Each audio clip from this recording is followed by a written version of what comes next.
ദൈവനാമത്തിന് മഹത്വം ഉണ്ടാകുമാറാകട്ടെ. ഇന്ന് വരെ ജൂപ്പാൻ ദൈവം തന്ന ഉപകാരങ്ങളെ ഓർത്ത് സ്തോത്രം ചെയ്യാം. ഞാൻ കുര്യൻ എം ചാക്കോ. പരിശുദ്ധാത്മാവിനെ കുറിച്ചുള്ള പഠനം സമീപകാലത്ത് ബഹുലമായി കൊണ്ടിരിക്കുന്നു. ഈ വിഷയം പഠിക്കുന്നതിന് അനേകർ ആകാംക്ഷയോടെ സമയം ചെലവഴിക്കുന്നുമുണ്ട്. ദൈവസഭയിലുള്ളവർക്ക് ദൈവശക്തിയുടെ മഹത്തായ പ്രതിഫലനമുണ്ടാകുവാനായി ഈ പഠനങ്ങൾ ഉപകരിക്കട്ടെ എന്ന് ആശംസിക്കുന്നു. ദൈവത്തിന്റെ പരിശുദ്ധാത്മാവിന് വേണ്ട ബഹുമാനം കൊടുക്കാതെയുള്ള ഒരു ജീവിത രീതിയാണ് നാം രൂപപ്പെടുത്തിയിട്ടുള്ളത്. അവിടുത്തെ സ്വഭാവ വിശേഷങ്ങളെപ്പറ്റിയും അവിടുത്തേക്ക് നമ്മോടുള്ള ബന്ധത്തെപ്പറ്റിയും ഉള്ള നമ്മുടെ അറിവുകൾ പരിമിതവുമാണ്.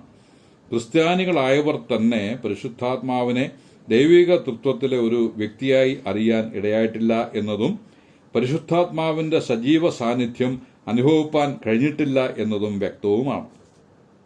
ആത്മാവിന്റെ പ്രഥമ പ്രവൃത്തി എന്നത് ജീവൻ നൽകുകയാണ്. യോഹന്നാന്റെ സുവിശേഷം 6:63 ജീവിപ്പിക്കുന്നത് ആത്മാവാകുന്നു എന്ന യേശു കർത്താവിന്റെ വാക്ക് നാം കാണുന്നു. ആത്മാവ് ജീവിപ്പിക്കുക മാത്രമല്ല, അതിനെ നിലനിർത്തുകയും ചെയ്യുന്നു. ജീവനില്ലെങ്കിൽ ശക്തിയുമില്ല. ശലോമോൻ പറയുന്നത് പോലെ ചത്ത സിംഹത്തേക്കാൾ നല്ലത് ജീവനുള്ള നായ തന്നെയാണ്. നമുക്ക് ജീവൻ നൽകിയിട്ട് ക്രമേണ തളർന്ന് ഒടുവിൽ നശിച്ചു പോകുവാനായി വിട്ടിട്ട് പരിശുദ്ധാത്മാവ് നമ്മെ ഉപേക്ഷിച്ചു കളയുന്നവനല്ല. അവിടുന്ന് നമ്മിലെ അഗ്നിയെ ഊതി ജ്വലിപ്പിച്ചുകൊണ്ടിരിക്കും. അങ്ങനെ നമുക്ക് നൽകിയ ജീവനെ സമൃദ്ധമാക്കുന്ന പ്രവർത്തനവുമായി ആത്മാവ് നിരന്തരം നമ്മോടൊപ്പമുണ്ട്. അതിനാൽ പരിശുദ്ധാത്മാവിന്റെ ശക്തിയെയും പ്രവർത്തനത്തെയും പറ്റി നാം ഒരിക്കലും അജ്ഞരായിരിക്കുവാൻ പാടുള്ളതല്ല. മത്തായി എഴുതിയ സുവിശേഷം 28:19-20 വാക്യങ്ങളിൽ യേശു കർത്താവ് ശിഷ്യന്മാർക്ക് നൽകിയ അന്ത്യ നിയോഗമാണല്ലോ കാണുന്നത്. നിങ്ങൾ പുറപ്പെട്ട് പിതാവിന്റെയും പുത്രന്റെയും പരിശുദ്ധാത്മാവിന്റെ നാമത്തിൽ സ്നാനം കഴിപ്പിച്ചും ഞാൻ നിങ്ങളോട് കൽപ്പിച്ചതൊക്കെയും പ്രമാണിപ്പാൻ തക്കവണ്ണം ഉപദേശിച്ചും കൊണ്ട് സകല ജാതികളെയും ശിഷ്യരാക്കിക്കൊള്ളുവിൻ.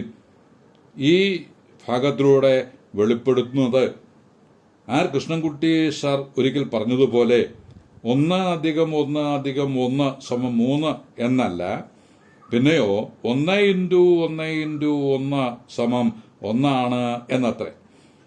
നാമത്തിൽ എന്ന ഏകവചന പ്രയോഗം യേശു കർത്താവിന് മലയാളത്തിന്റെ ഗ്രാമർ അറിയാത്തതുകൊണ്ട് സംഭവിച്ചു പോയതാണ് എന്ന് ആരും പറയുകയില്ല എന്ന് വിചാരിക്കുന്നു.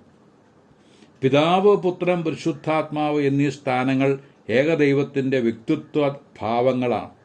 അങ്ങനെയാണ് മനസ്സിലാക്കേണ്ടത്. ചിലർ കരുതുന്നത് പിതാവ് ആസൂത്രണം ചെയ്യുന്നു, പുത്രൻ നിറവേറ്റുന്നു, പരിശുദ്ധാത്മാവ് പ്രായോഗികമാക്കുന്നു എന്നാണ്. എന്നാൽ ആസൂത്രണത്തിലും നിറവേറ്റലിലും പ്രായോഗികമാക്കുന്നതിലും മൂവരും ഒരേപോലെ പങ്കാളികളാകുന്നു എന്നാണ് വചനം പറയുന്നത്. ദൈവിക സത്തയിലെ വ്യക്തിത്വങ്ങളെ തിരുവെഴുത്തിൽ പല ഭാഗത്തും ദർശിക്കുവാൻ കഴിയും. മത്തായി സുവിശേഷം 3:16-17 വാക്യങ്ങളിൽ യേശുവിന്റെ സ്നാനസമയത്ത് ആത്മാവ് പ്രാവെന്ന രൂപേണ ഇറങ്ങി വരികയും ഇവനെന്റെ പ്രിയപുത്രൻ, ഇവനിൽ ഞാൻ പ്രസാദിച്ചിരിക്കുന്നുവെന്ന് പിതാവിന്റെ ശബ്ദം കേൾക്കുകയും ചെയ്തു. യോഹന്നാന്റെ സുവിശേഷം 14:16 വായിക്കുന്നത് പ്രകാരമാണ്: ഞാൻ പിതാവിനോട് ചോദിക്കും, പിതാവ് സത്യത്തിന്റെ ആത്മാവ് എന്ന മറ്റൊരു കാര്യസ്ഥനെ നിങ്ങൾക്ക് തരും എന്ന് യേശു കർത്താവ് പറയും. എഫേസ്യർ 2:18 ഈ പിരിവ് ദൃശ്യമാണ്. യേശുക്രിസ്തു മുഖാന്തരം നമുക്ക് ഇരുപക്ഷക്കാർക്കും ഏകാത്മാവിനാൽ പിതാവിലേക്ക് പ്രവേശനമുണ്ട്. ഈ ഭാഗങ്ങളൊക്കെ ദൈവിക സത്തയിലെ വ്യക്തിത്വങ്ങളുടെ വൈവിധ്യവും അതേസമയം അവയുടെ വേർതിരിക്കുവാനാകാത്ത ഐക്യവും വ്യക്തമാക്കുന്നു. തിരുവെഴുത്തിലെ ഉപദേശങ്ങളിലൂടെ നമുക്ക് ലഭിക്കുന്ന അറിവുകൾ പ്രധാനമായിരിക്കുമ്പോൾ തന്നെ നമ്മുടെ ആത്മാവിൽ പരിശുദ്ധാത്മാവ് നിർവഹിക്കുന്ന കൃപാനിർഭരമായ പ്രവർത്തനങ്ങളും അവിടുത്തെ സാന്നിധ്യത്തിന് ഉറപ്പാകുന്നു. അവിടുത്തെ പ്രവർത്തനത്താലാണ് നാം വീണ്ടും ജനിച്ചത് തന്നെ. റോമർ 8:9 ആത്മസ്വഭാവം വെളിപ്പെടുത്തി ജീവിക്കുവാൻ കഴിയുന്നത് ആത്മാവ് ഉള്ളത്തിൽ ഉള്ളതിനാലാണ് എന്ന് വായിക്കുന്നു. ഞാൻ ക്രിസ്തുവിനുള്ളവനായിരിക്കുന്നത് ദൈവാത്മാവ് ഉള്ളത്തിൽ വന്നതിനാലാണ്.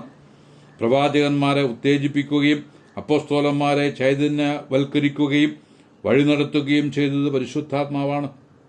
പരിശുദ്ധാത്മാവിന്റെ വ്യക്തിത്വം ഒരു വിശ്വാസിക്ക് ശാസ്ത്രം വെച്ചു നീട്ടുന്ന ഏത് സിദ്ധാന്തത്തെക്കാളും തെളിവുള്ളതും യാഥാർത്ഥ്യവുമാണ്.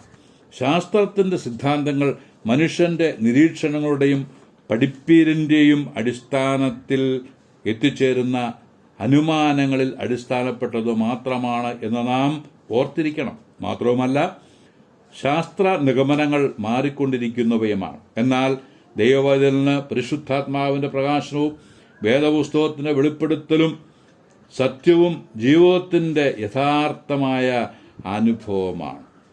യുക്തിവാദികളായവർ പറയുന്നത് കേട്ടിട്ടുണ്ട്, ലോകത്തിൽ ഭൗതിക ശക്തിക്ക് അതീതമായ ഒരു സജീവ ശക്തി ഇല്ല എന്ന്. എന്നാൽ അവരുടെ അവകാശവാദത്തിന് വെല്ലുവിളിയായി ഭൗതിക ശക്തിക്കും മനഃശക്തിക്കും അതീതമായി ആത്മീയ ശക്തിയാൽ ഉത്തേജിക്കപ്പെട്ടവരായി നിലകൊള്ളുന്ന ഈയുള്ളവൻ അടക്കം ആയിരക്കണക്കിന് ആളുകളുണ്ട്. പാപത്തിൽ മരിച്ച മനുഷ്യൻ, മനഃശക്തി നഷ്ടപ്പെട്ടവർ, മദ്യപാനികൾ, ദുർമാർഗികൾ, നാസ്തിക പ്രമാണികൾ തുടങ്ങി അനവധി ആളുകൾ ഈ ആത്മാവിന്റെ ശക്തിക്ക് അധീനരായി യോഗ്യമായി ജീവിത പന്ഥാവിലേക്ക് നടത്തപ്പെട്ടവരായിട്ട് ഉണ്ട്. അവരൊക്കെ പഴയ ജീവിത വഴികളെ ഉപേക്ഷിച്ച് ക്രൈസ്തവ മാർഗത്തിൽ സഞ്ചരിക്കുന്നു. ഇതെല്ലാം അറിഞ്ഞിട്ടും ഈ അനശ്വര യാഥാർത്ഥ്യത്തെ അവഗണിക്കുന്നവർ സ്വന്തം നാശത്തെ വിളിച്ചു വരുത്തുന്നു എന്നല്ലാതെ എന്തു പറയാൻ? ഒരു വ്യക്തിയുടേതായ എല്ലാ സ്വഭാവവിശേഷങ്ങളും പരിശുദ്ധാത്മാവിനുണ്ട്. കാര്യങ്ങൾ ഗ്രഹിക്കുവാനും ഇച്ഛിക്കുവാനും പ്രവർത്തിക്കുവാനും വിളിക്കുവാനും വേർതിരിക്കുവാനും സ്നേഹിക്കുവാനും എല്ലാം പരിശുദ്ധാത്മാവിന് കഴിയും. പരിശുദ്ധാത്മാവ് ഒരു ശക്തി മാത്രമായിരുന്നുവെങ്കിൽ ഇവയൊന്നും ചെയ്യുവാൻ കഴിയുമായിരുന്നു ഇല്ല. അതുകൊണ്ടാണ് പരിശുദ്ധാത്മാവ് ശക്തിയുള്ള വ്യക്തി ആയിരിക്കുന്നു എന്ന് പറയുന്നത്. തുടർന്നുള്ള സത്യങ്ങൾ വരും പാഠങ്ങളിൽ ഒന്നൊന്നായി ചിന്തിക്കാം എന്ന് കർത്താവിൽ ആശിച്ച് വാക്കുകൾക്ക് പൂർണ്ണവിരാമം കുറിക്കുന്നു. ദൈവനാമം മഹത്വപ്പെടുമാറാകട്ടെ.